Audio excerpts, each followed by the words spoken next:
Hello students, welcome back to WBGSC। আজকে 2025 মাধ্যমিক পরীক্ষার্থীদের জন্য ABTA যে প্রশ্নপত্র বা টেস্ট পেপারটা তোমাদের রয়েছে তার পেজ নম্বর 68 পৃষ্ঠার যে ইংরেজি প্রশ্নপত্রটা আমরা একটু আলোচনা করে নেব। তোমরা পরপর অ্যান্সারগুলো দেখো। তোমাদের এখানে যে বইয়ের যে প্যাসেজটা রয়েছে সেটা দ্য পাসিং অ্যাওয়ে বাপু এইখান থেকে দিয়েছে, তোমরা প্যাসেজটা ভালো করে পড়ে নেবে। আমরা এখানে কোশ্চেন অ্যান্সারগুলো দেখছি। দেখো, প্রথম question, people sang bhajan while travelling with Gandhiji's ashes. লোকেরা গান গাইছিল যখন গান্ধীজির অস্থি নিয়ে যাত্রা করছিল। Gandhiji awakened people to one another's suffering. Gandhiji মানুষদের মধ্যে পরস্পরের দুঃখ কষ্টের প্রতি সচেতনতা সৃষ্টি করেছিলেন। এবার দেখো, after coming back to Delhi the author felt helpless. দিল্লিতে ফিরে এসে লেখক অসহায়তা বা নিরুপায় অনুভব করেছিলেন। The author made an effort to revive herself from a state of disappointment. লেখক হতাশার অবস্থা থেকে নিজেকে পুনরুজ্জীবিত করার চেষ্টা করছিলেন। Gandhiji's India would continue to live in mind of his countryman. গান্ধীজির ভারত তার দেশের মানুষের মধ্যে জীবিত থাকবে। এবার তোমাদের বলেছে complete the following sentences with the information from the text থেকে তোমাদের তথ্য নিয়ে ড্যাশপূরণ করতে বলেছে। Gandhiji's ashes were taken to Allahabad by a special train. গান্ধীজির অস্থি একটি বিশেষ ট্রেনে করে এলাহাবাদে নিয়ে যাওয়া হয়েছিল। People did not weep any more because they could feel Gandhiji's presence amid the flowers and the songs. লোকেরা আর কাঁদছিল না কারণ তারা ফুল এবং গানের মধ্যে গান্ধীজির উপস্থিতি অনুভব করতে পারছিল। Bapu's sudden death left the author feeling at sea and unprotected. বাপুর হঠাৎ মৃত্যুতে লেখক নিজেকে অসহায় এবং অরক্ষিত অনুভব করেছিলেন। এবার তোমাদের ট্রু ফলস দিয়েছে। তো প্রথম কোশ্চেন দেখো, the author made the great sacrifice for country. এটা ফলস হবে। The author mention I had not directly worked with Gandhiji gone to prison at his call or made any sacrifice for any country. তো এই লাইনটার মাধ্যমে আমরা বুঝতে পারি যেটা মিথ্যা হবে। The youths of India were expected to carry on Bapu's legacy after his demise. এটা ট্রু হবে। সাবর্ডিনেট স্টেটমেন্টটা দেখো, দ্য অথার রাইটস, মানে লেখক লিখেছেন, এটা একটু অন্যভাবে লেখা আছে, তোমরা দেখে নেবে। We were still there young strong and proud to bear his banner before us. তো এই লাইনটার মাধ্যমে আমরা বুঝতে পারি যে এটা ট্রু হবে। তারপর দেখো, তোমাদের এখানে যে কবিতাটা দিয়েছে তা স্নেল থেকে দিয়েছে। স্নেল কবিতাটা তোমরা ভালো করে পড়ে নেবে, তারপর অ্যান্সারগুলো দেখবে। প্রথম কোশ্চেন দেখো, the snail is self satisfied. যে শামুক নিজের জীবনে সন্তুষ্ট ছিল বা নিজেই একা একা সন্তুষ্ট ছিল। Second question, when the snail hides in his house he feels secured.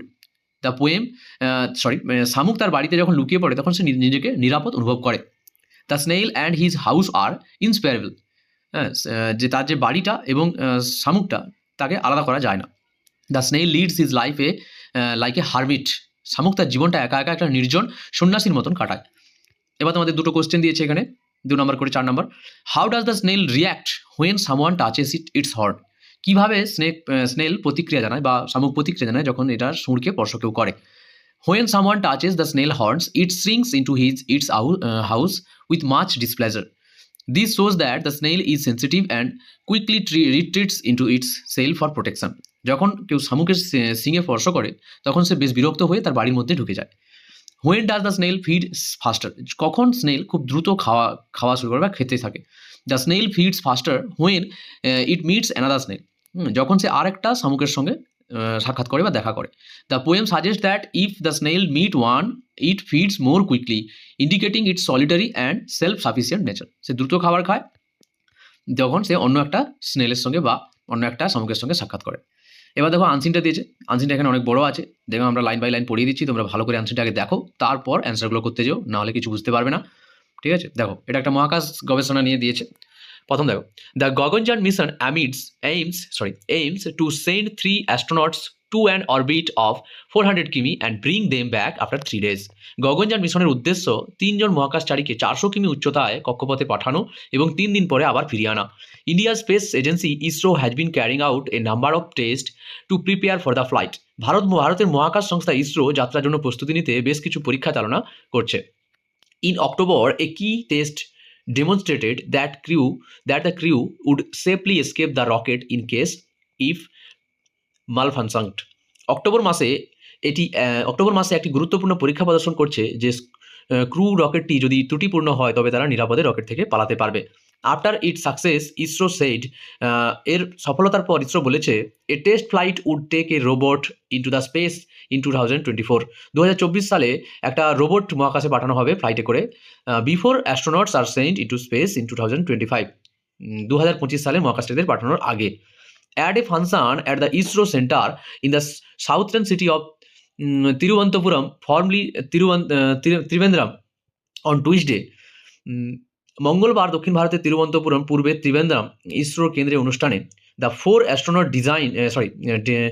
ডেজিনেটস were described as dreamers, adventure and valiant man preparing to go into space। 4 জন মহাকাশচারীকে স্বপ্নদ্রষ্টা, অভিযাত্রী এবং সাহসী পুরুষ যারা মহাকাশে যাওয়ার প্রস্তুতি নিচ্ছে হিসেবে বর্ণনা করা হয়। এটা ভালো করে দেখে রাখো, এটা কোশ্চেন আছে পরে। The officer chosen from the Indian air force were introduce as group captain Prabhas Balakrishnan Nair, group captain Ajit Krishnan, group captain Angad Pratap and wing commander Shubhanshu Shukla. ভারতীয় বিমান বাহিনী থেকে নির্বাচিত কর্মকর্তাদের পরিচয় করিয়ে দেওয়া হয় গ্রুপ ক্যাপ্টেন প্রশান্ত বালাকৃষ্ণন নায়ারের সঙ্গে, group captain Ajit Krishnan, group captain Angad Pratap এবং উইং কমান্ডার শুভাংশু শুক্লা হিসেবে। Prime minister Narendra Modi and ISRO chief S Somanath pinned badges with golden wings onto their shirts. Mr. Modi described them as India's pride. প্রধানমন্ত্রী নরেন্দ্র মোদী এবং ইসরো প্রধান এস সোমনাথ তাদের শার্টে সোনালি ডানা সহ ব্যাজ পিন করে এবং মোদিজি তাদের ভারতের গর্ব হিসেবে বর্ণনা করেন। There are not just 4 name of 4 people. সেখানে এগুলো শুধুমাত্র 4টি নাম বা 4 জন মানুষ নয়। They are 4 power who will carry the aspiration of 1.4 billion Indians to space. এরা 4টি শক্তি যারা 1.4 বিলিয়ন ভারতীয়দের আশা মহাকাশে নিয়ে যাবে। I congratulated and wish them all the best, he said. তিনি বলেছিলেন যে আমি তাদের অভিনন্দন জানাই এবং তাদের শুভকামনা জানাই।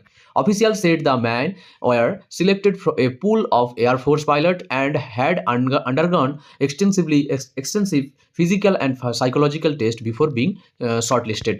অফিসাররা বলেন কি যে এই পুরুষ বিমান বাহিনীর পাইলটদের একটি দল থেকে নির্বাচন করা হয়েছে এবং শারীরিক এবং মনস্তাত্ত্বিক পরীক্ষা ব্যাপকভাবে নেওয়া হয়েছে তাদের শর্টলিস্ট করার আগে।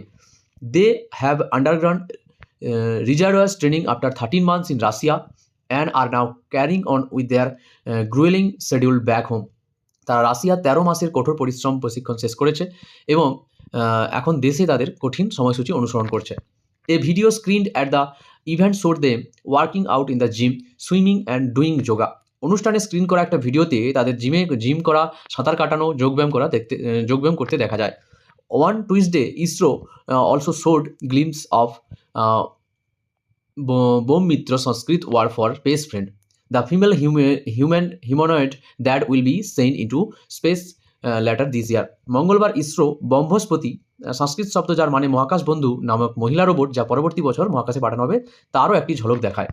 The Gaganyaan mission is India's first human space flight program for which extensive preparation are underway at various ISRO centers. Gaganyaan mission ভারতের প্রথম মানব মহাকাশ অভিযান কর্মসূচি যার জন্য বিভিন্ন ইসরো কেন্দ্রে ব্যাপক প্রস্তুতি চলছে। Named after the Sanskrit word craft or vehicle to the sky, the Gaganyaan project has been developed at the cost of 90 billion rupees. 1 billion equals to 897 million. তো সংস্কৃত শব্দ গগন কথাটা গগন অর্থাৎ আকাশের যান থেকে নামকরণ করা গগনযানটি প্রকল্পটি 90 বিলিয়ন রুপি বা $1 বিলিয়ন 889 মিলিয়ন পাউন্ড ব্যয় তৈরি করা হয়েছে। If it succeed, India will become the 4th country to send a human into space after the Soviet union, the US and China.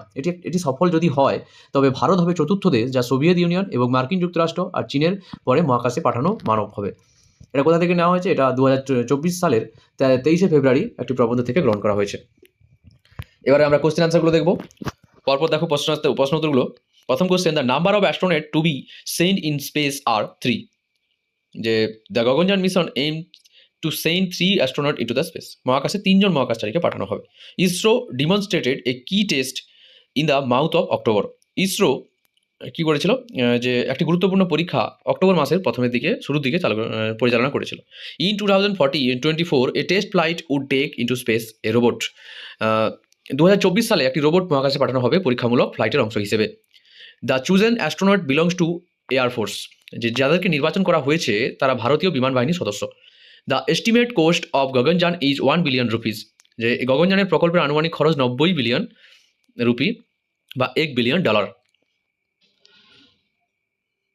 তারপর দেখো, the world Vyommitra stands for space friend. Vyommitra শব্দটি সংস্কৃত শব্দ যার মানে মহাকাশ বন্ধু। এরপর তোমাদের ট্রু ফলস দিয়েছে। A best demonstrated that the crew fail to escape the rocket in case its malfunction, এটা ফলস হবে। দেখো ফলস স্টার্টিং স্টেটমেন্ট দেখো, the passage state that a key test demonstration that crew could safely escape the rocket in case the malfunction. যদি ত্রুটি হয় কোনো বা কোনো রকম সমস্যার সম্মুখীন হয় তারা সহজেই নিরাপদে পালাতে পারবে সেখান থেকে।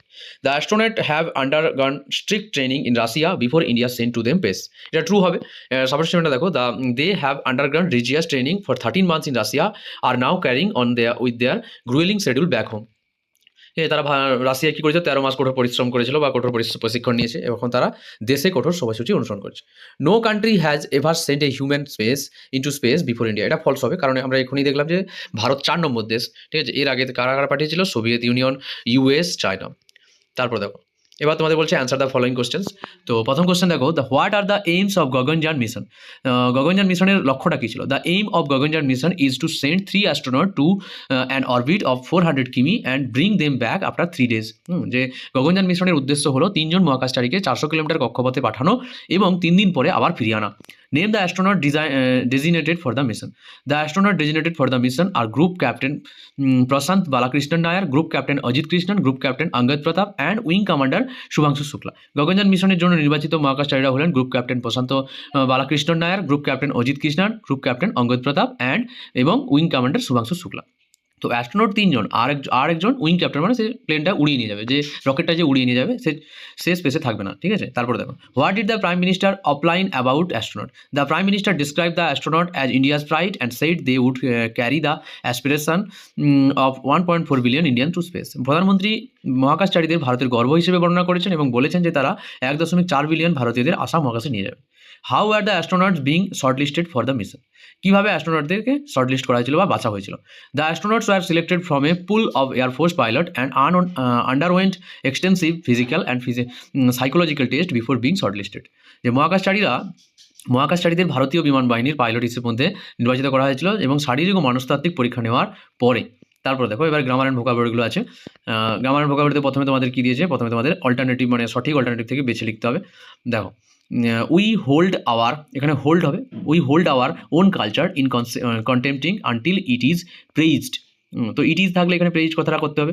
By foreign pundits and then we praised excessively taking cue from them, ঠিক আছে। তো এখানটায় দেখো তোমরা এই যে এইখানে যে আছে অল্টারনেটিভ, সঠিক অল্টারনেটিভ আমরা বেছে নিয়ে লিখেছি। যদি কারোর সমস্যা থাকে তোমরা কমেন্টে জানাও, যদি কোনো অ্যান্সার অন্য কিছু হয় মনে হয়। এবার দেখো ডু অ্যাজ ডিরেক্টে কী দিয়েছে, fill in the blanks with appropriate article preposition. তো স্বামীনাথন was acting as এর পরে দা হবে, cord of communication between মুনি অ্যান্ড রঞ্জন। তো কোনো দুটো জিনিসের মধ্যে দুজনের মধ্যে বোঝাতে বিটুইন ব্যবহার করা হয়, ঠিক আছে। তারপরে দেখো পরের কোশ্চেন কী দিয়েছে, the lady received a telegram from her old friend. Change the voice বলেছে, the telegram was received by the old lady from her old friend. তারপরে কি আছে, do you want to buy basket. She আক্সড, তিনি জিজ্ঞাসা করলেন যে তুমি কি একটা বাস্কেট কিনতে চাও। তাহলে সি আক্সড if I wanted to buy a basket, ঠিক আছে। তারপরে দেখো Haridwar is one of the holiest pilgrim site in India. Rewrite in positive degree. তো পজিটিভ ডিগ্রি করলে কী হবে, তো এখানে no other pilgrim site in India is holier than Haridwar. এখানে আরেকটা হবে কী হবে, very few pilgrim site in India is holier than Haridwar, ঠিক আছে। নো আদারের জায়গায় তোমরা যেহেতু এখানে ওয়ান অফ দ্য রয়েছে তো এটা নো আদার করলে হয়, কিন্তু ভেরি ফিউ কথাটা বেস্ট হবে, তোমরা ভেরি ফিউ করবে এখানে। তারপরে দেখো choose the correct phrasal verb. তো ফেজাল ভার্ব থেকে দেখো তোমাদের প্রথমে দেওয়া আছে ডু নট কোয়ারেল থেকে কী হবে, ফল আউট হবে। আর হিজ প্রপোজাল ওয়াজ রিজেক্টেড থেকে হবে টার্ন ডাউন। আর the enemy surrendered after a long fight, এখানে হবে গিভ ইন, এখানে গেভ ইন হবে, ঠিক আছে। এটা চেঞ্জ করা হয়নি, তোমরা চেঞ্জ করে নেবে, এটা গেভ ইন, আর এখানে টার্ন ডাউন হবে, আর এখানে এটা ফল আউট যেমন আছে তেমন থাকবে। তারপর দেখো তোমাদের যে আনসিন থেকে মিনিং খুঁজে লিখতে হবে সেটা দেখো, the path through the which celestial body or an object moves around A star or planet. যে পথ দিয়ে আকাশগঙ্গা বা কোনো বস্তু বা একটি তারকা গ্রহের চারপাশে করে তাকে কী বলা হয়, কক্ষপথ বা ইংরেজিতে অরবিট। কারেজাস থেকে কী হবে, সাহসী, এখানে ভেলিয়েন্ট কথাটা ছিল, আমি মনে রাখতে বলেছিলাম। তারপর projected on to a screen for viewing, এটা স্ক্রিনড হবে, দেখার জন্য পর্দায় প্রদর্শিত। An automation that resemble a human being, এটা হিউম্যানয়েড হবে, ঠিক আছে। আর আমাদের রাইটিংগুলো পাওয়ার জন্য তোমরা যদি রাইটিং প্রশ্নগুলো পেতে চাও তাহলে আমাদের হোয়াটসঅ্যাপ চ্যানেলটাকে জয়েন করো, আমি ডিসক্রিপশনে লিঙ্ক দিয়ে রাখছি। সেখান থেকে রাইটিংগুলো পেয়ে যেতে পারো। আর এই ভিডিওটাকে লাইক শেয়ার কমেন্ট করে দিও। দেখা হচ্ছে পরের ভিডিওতে। Thank you.